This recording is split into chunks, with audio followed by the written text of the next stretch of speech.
After School Special Podcast. After School Special Podcast. After School Special Podcast. After School Special Podcast.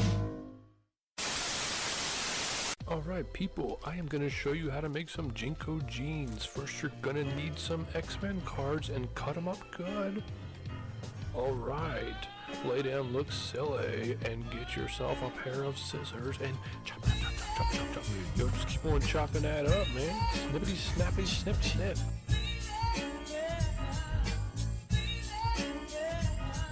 Make sure you go long ways. Alright. Nice, look at him go.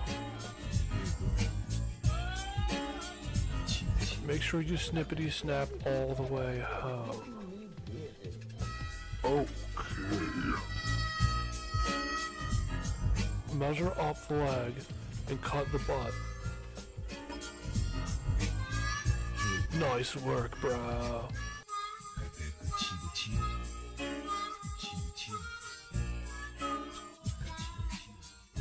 Nice work, bro. Ladies and gentlemen, we're back. We're back with After School Special Podcast, my Latchkey kids and broken homies. Today we're getting into a little bit of fashion. As you know, me and the guys, Double D, staff man, we're all a bunch of fashionistas. Actually, I would say Don and John are both the fashionistas. I used to be. In college, I was the one that everyone always wanted to know my, as the kids say nowadays, fit and how flaming I was. Is that one that the kids say? I don't know. I know for sure, though, I wasn't as cool as some of the skateboarders in the 90s. Today, we're talking about JNCO Jeans. Not so much the rise and fall, because they're actually still around. And I don't know if they're still in department stores. I believe they're in Kohl's and JC Penney's, but for the most part, they are just within themselves. So they didn't sell to many of these other brand name, like the Kmarts and the Kohls and the JC Penneys anymore. It's just, I believe most of it is centered around their website, which in turn, they didn't really want to sell it to these other places. They wanted to sell it to more unknown stores. So that's why you have the PacSuns and the Gadzooks and Hot Topics picking them up. But let's start from the very beginning. JNCO was founded in 1985. Moroccan-born French-raised brothers Jacques, Riva, and Haim Riva. I'm just going to say Jacques and Haim, Jackie and Amy. The brand gained recognition in the 1990s with its boys' ultra-wide straight-leg denim jeans featuring elaborate pocket logos and unique street look. So if you had ever seen JNCO jeans before, more or less what they were parachute pants, but they were denim. And they could be anywhere from, a wide denim as to boot cut, or they could just be completely massive, the size of a 6-foot person, just one leg. And you would wear them around town and be careful of those puddles, because once you got them in there, they're done for and they get ripped up and torn to pieces. The brothers commissioned a local LA graffiti artist, Joseph Montalvo, aka Nuke, to design the brand logo. This street look was popularized throughout the 90s, starting in Los Angeles and working its way through the United States. JNCO also manufactures t-shirts, khaki pants, and other clothing articles for men and women, but the big namesake was the pants. That was what JNCO was all about, were the pants. Unlike similar California-based apparel manufacturers, JNCO manufactured most of its products in the United States, mainly at SMJ, American Manufacturing Company. So when all these other companies were, a lot of the time, the overhead came from waiting for the product to come overseas, JNCO had all their manufacturing in America. They could do whatever they wanted. It was 200,000 square foot facility, and that was also owned by Milo and Jacques Riva. So while they were kind of building this business in LA, at the same time they were, during the day, learning more about the fashion business, because it's hard to get into fashion if you don't know someone and if you're all just by yourself. And that's basically what Milo and Jacques, what they were trying to go for. And they had, at night, English lessons. So these guys were they were on that grind, working 24/7. After peak sales of $186.9 million, sales halved in 1999. Damn. In the 2000s, the brothers closed the main factory. So they were definitely popular in the 90s, and I know the Chicano kind of LA scene that was going on had made it popular with skateboarding, with not so much surfing, mostly skateboarding. And that's why they were able to get other stores to grab them, like Gadzooks and Pacific Sunwear. In 2015, the brand was relaunched, backed by Chinese investment firm Gutai Litian, which acquired it for a reported 7-figure amount.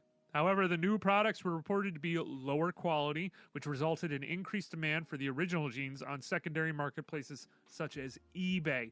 On February 15, 2018, it was announced that JNCO was to cease production and liquidate its inventory.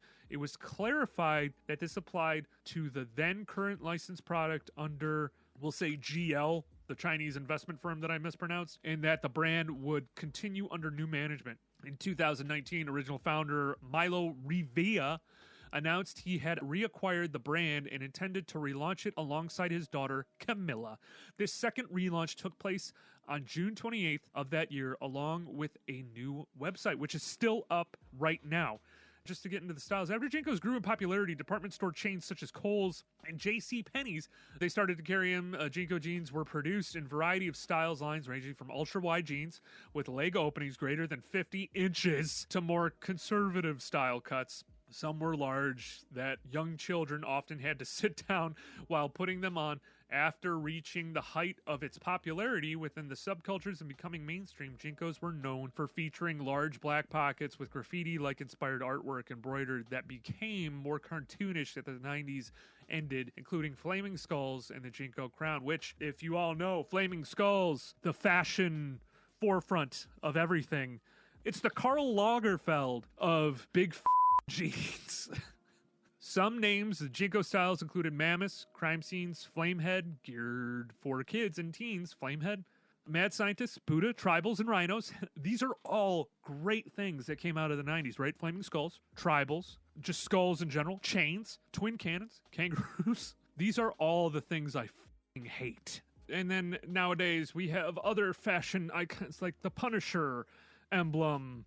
That's cool, right? Because that means I'm a vigilante and I'm going to help everyone from the pedophilic government that lives in a pizza place. It's a Q code or QR code. Wait, Q drop. So, as we discuss more about JNCO jeans, like any teenage trend, adults weren't crazy about JNCOs. In fact, they tried to ban them. At least some schools did. The wide-legged jeans presented a hazard to students who might trip over them, their own attire. The cuffs were also prone to being worn down, which some faculty found less than attractive to the eye. Some administrators in Orange County even believed students could hide weapons in the cuffs, though there were never any documented cases of kids stowing illegal contraband in their JNCOs. Kids violating dress codes were generally asked to change them into a gym uniform, call their parents, or have the parents bring a change of clothes. One student speaking to the Los Angeles Times claimed he had a friend who was forced to remove their Rave pants and put on pants so tight that he couldn't kick a football. So you can't win with parents back in the 90s, I guess. If they think you're dressed different in any way, shape, or form, they think you're either on drugs, that you're going to kill someone, that you're going to hurt someone, or that the JNCOs are going to make you turn depraved in some way, shape, or form. Who gives a f*** if they didn't look good when they got messed up or scuffed up? But this was, more or less the 90s for you. Being different was not a good thing. But now we're celebrating it more than ever, but at the same time, maybe giving it too much credibility. Like, being different is good, but at the same time, I got the shit bullied out of me all the time. And what did that make me want to do? Made me want to work even harder for what I have right now. And that's why I'm still doing it, because I still get bullied all the time by everyone, specifically my brothers. Not true. Anywho, Revtex had another problem that only comes with success. Copycats. Brands like Kikwear introduced wide-legged jeans. There was also B.U.M, if you remember B.U.M, Bum Clothing, who had said that JNCO jeans in general, they needed to kind of look at their market a little bit more, which retailers were housing them. If I think JNCO would have lasted now, mind you, they're still around, but they would have lasted and probably gotten over that hump if they would have just kept it to the surf stores, the skateboard stores, instead of going to the Kohls and all these other lame-ass businesses, that's what ended up happening. Now, what I was saying before, Revitex had another problem with, and Revitex was the parent company for JNCO Jeans. They had another problem that only comes with success. Copycats brands like Kikwear introduced wide-legged jeans and took up some of that new market share. Existing brands like Lee tried a modestly wide leg, though nothing close to massive legs offered by JNCOs. At least those attempts were illegal. When Revitex executives landed in Chicago to meet with retailers, they found some of the stores already been selling what was supposedly legitimate apparel, but the clothing was counterfeit. Although the company hired private investigator firms to track down any of the culprits, they had already taken away some valuable business. Now, this was an issue that still goes on with JNCO jeans, specifically if you're looking for ones that were made in the 90s. A lot of the time, you're going to find counterfeits. I'm not exactly sure what the correct one is. Like Louis Vuitton, there's certain stitching that goes, and there's certain people that can appraise Louis Vuitton purses. If you have one person that says that they can do it at a resale store, they're lying. So it's like Coach brand also has like a certain type of stitch that goes along with it. If you get a Coach bag that's like stickered on and you can kind of peel away from where the stitch is, it's not real. I only know this stuff from working in resale, but I am not an expert in regards to JNCO jeans, Louis Vuittons, or even Coaches. I am an expert in partying hard, bros. After these messages, we'll be right back. Hey babies, you liking the show? Well, thanks. Leave a 5-star rating and a comment, please. Do you want to see the guys' faces? Well, they got YouTube videos. You can watch this podcast on any major platform you listen to. Rate 5 stars and comment. Thanks, babies. Anywho, back to it. When JNCOs found widespread success at major mall chains, it was hard to maintain the kind of counterculture appeal that the brand was built on. Jeans that were once endorsed by extreme athletes and seen at raves were now being sold at JC Penney. Like I said, like incidentally, they were very big sellers. The more kids were turned on to JNCOs, the more other kids were turned off. So with it not being as cool as it was, because, you know, but it was like, what the are those things? Are those parachutes? No, bro. They're JNCOs. Hey, man, I just got my JNCOs, too. What? I got these in California, bro. Yeah, they're selling them at JC Penney's and Mervin's. I don't know if you guys ever remember what a Kohl's or a Mervin's smells like or the feel of it. It's just like, I feel bad for everyone that works there. Now, mind you, there are great people that work at Mervin's and Kohl's. I don't think Mervin's exists anymore, but I know Kohl's does. I don't like the feel of it.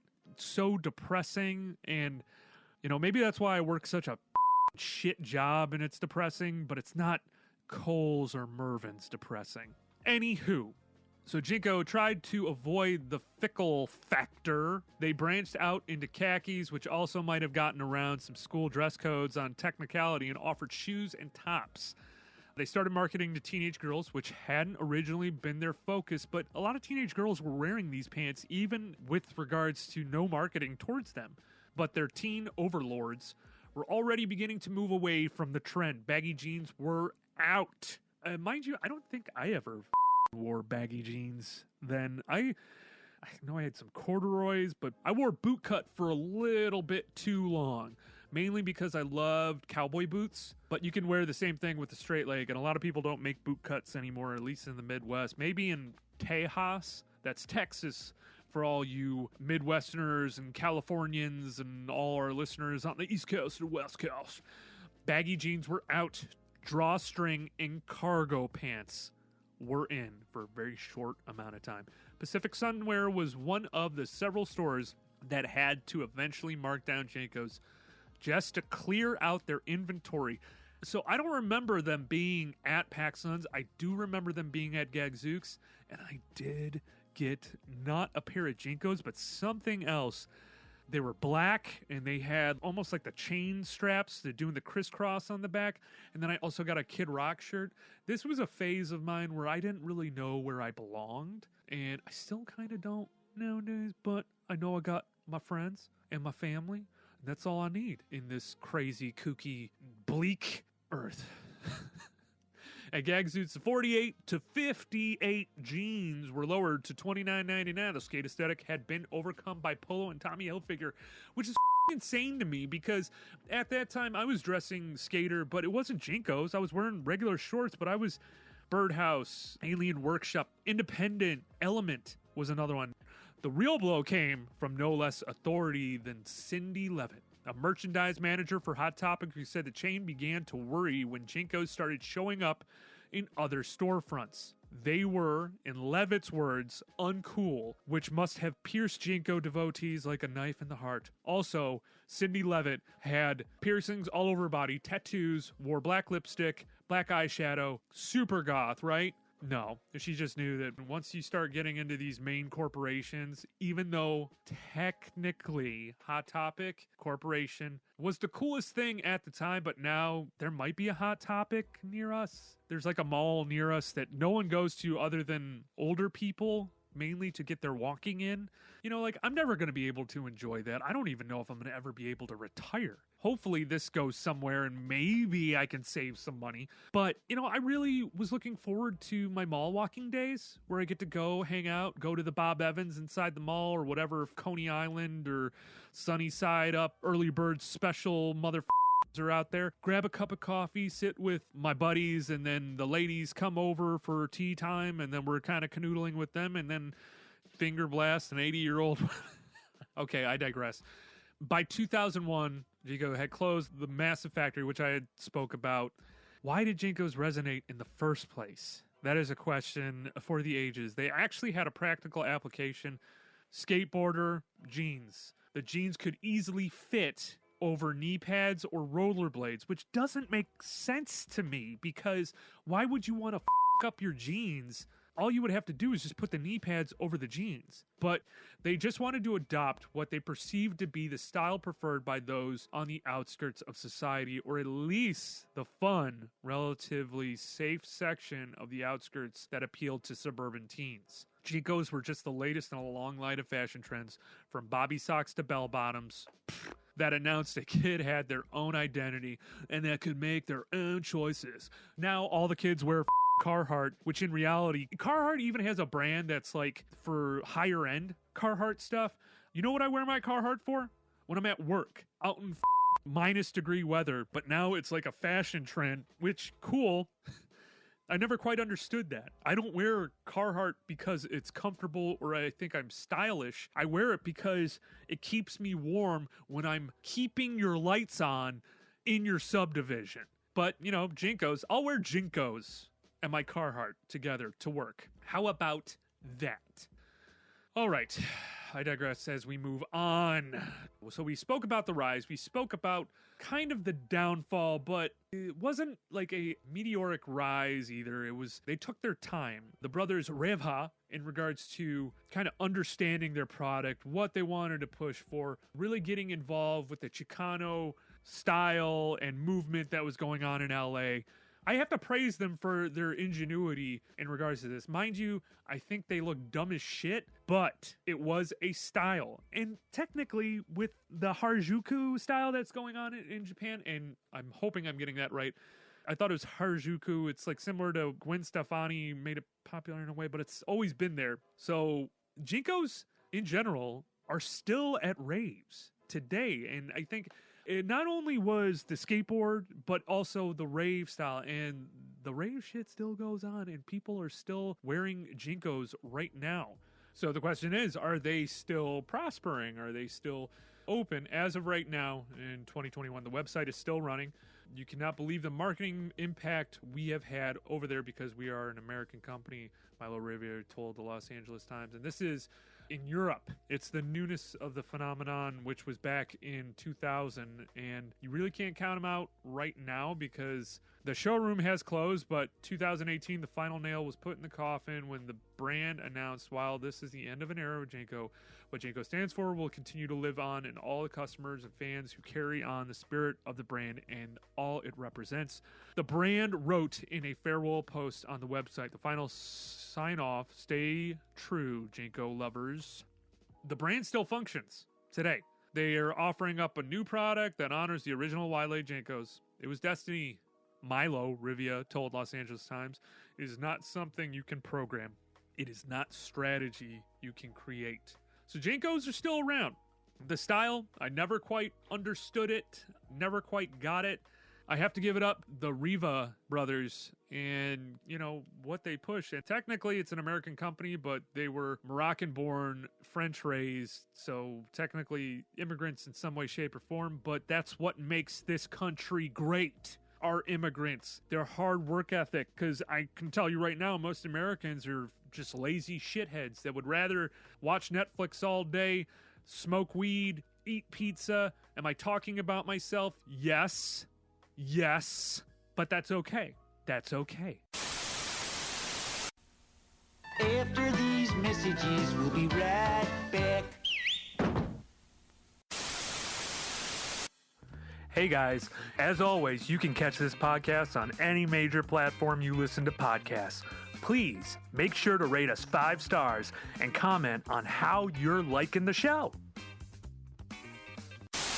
After School Special Podcast. That hard goodness that you get the next day. Oh, yummy. From a day-old donut at Dougie's. After School Special Podcast. No. That's my childhood right there, motherfucker. When did that come out? Podcast comes out every Friday. So, memories for me in regards to the JNCO Jeans. I don't have much. The only thing I can remember, and I've told this story before, is in regards to a friend. It was my freshman year of high school, and a friend of mine that would wear JNCOs all the time. But there were a couple people I saw that would have JNCOs on no matter what. And yeah, they would get ripped on a little bit, but it was whatever. We'd play hacky sack. There weren't a lot of skateboarders at my school. 1 or 2, and I was friends with one of them, which was someone I mentioned on the show. And give another shout out, Greg. Hey, Greg, buddy. One of the only skateboarders that I knew was okay or decent at skateboarding. But yeah, one story that I remember is one kid had a bunch of acid in his pocket and his JNCOs got soaked. So the JNCOs in general, it wasn't cheap material, but if you got them wet, you're pretty much at the bottoms, at least. Now, he got his whole pants wet, and that acid's in there. And it's just kind of seeping into the clothes and then kind of touches his skin. And he has a complete and utter freak out. I think it was about a half an hour later, police found him kind of meshed and wrapped in barbed wire. At least this is what the story was. Now, mind you, there's a lot of tall tales when we're kids. But I asked him later on in regards to, we weren't friends at the time, did this actually happen? And he said it did. He had barbed wire wrapped around his testicles. And that's how bad it got. Like, he was having probably one of the worst acid trips ever. I come to find out that kid never graduated high school. Actually, I think he was changed after that point, which kind of makes sense. Any story you hear about a kid taking too much acid normally has to do with that. JNCOs, are they my type of style? No.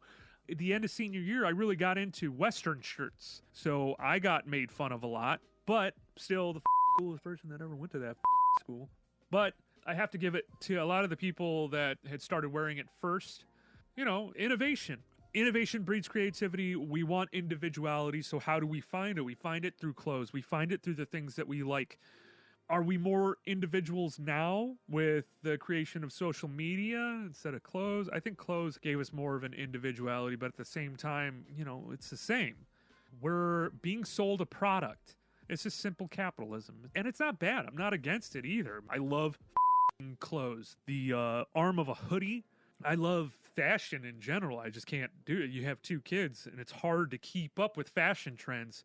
Technically, I guess I'm Joe Roganish. I wear hoodies, and I wear a camo hat that I've worn close to a decade, only because I love Montreal Canadiens. Go Haps. So it just, it is what it is. Everyone has their own styles. JNCO Jeans, I'm not going to say we're ahead of their time. They were definitely interesting. I just never saw what the deal was with it, but it was part of the 90s, early 2000s fashion culture, and that is actually having a comeback now more than ever, which is crazy. The same shit that I hated in early 2000s, I looked at women's clothes too and men's clothes. I wanted to get an idea of fashion.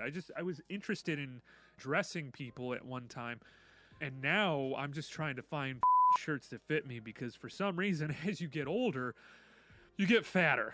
It just has to do, I guess, with your metabolism, but that's okay.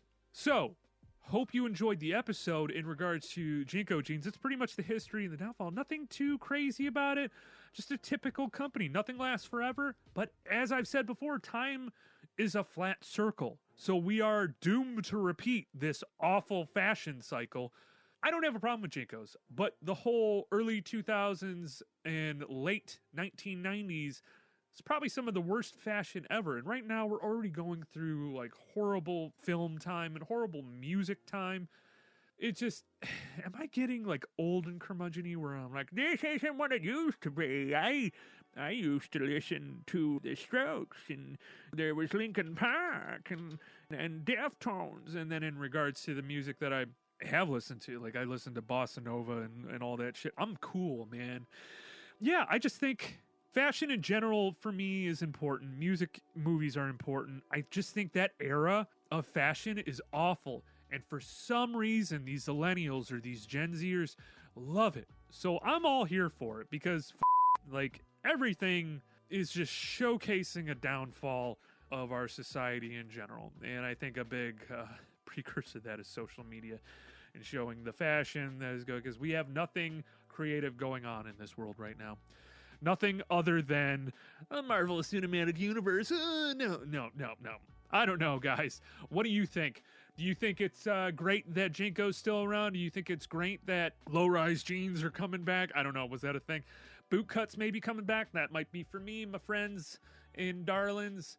I don't know. We'll see what the future holds. We'll see kind of what is going on. All right. I appreciate you guys. Thank you, Latchkey kids, broken homies. Look at the things that we do for social medias: Instagram, Twitter, After School SPE3 on Twitter. Instagram is After School Special Podcast. We got the TikTok. Everything can be found in our bio on our website, afterschoolspecialpodcast.com. Continue to listen. We love the fact that you guys are listening. These might be shorter episodes, but I do want to get a better idea and concept as to the documentary style we want to try to perform for you guys. So, love, love, love, love, love you. Kiss, kiss, kiss. Hug, hug. Kiss, kiss, kiss, kiss. A little too much kissing? I'm sorry. Love you. Bye.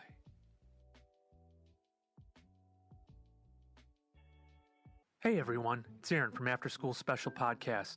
Like what you hear so far? But don't forget to subscribe and download the show on whatever platform you get your podcasts. And just a friendly reminder, we have new episodes out every Friday. Thanks for listening, everyone. We're kind of canoodling with them, and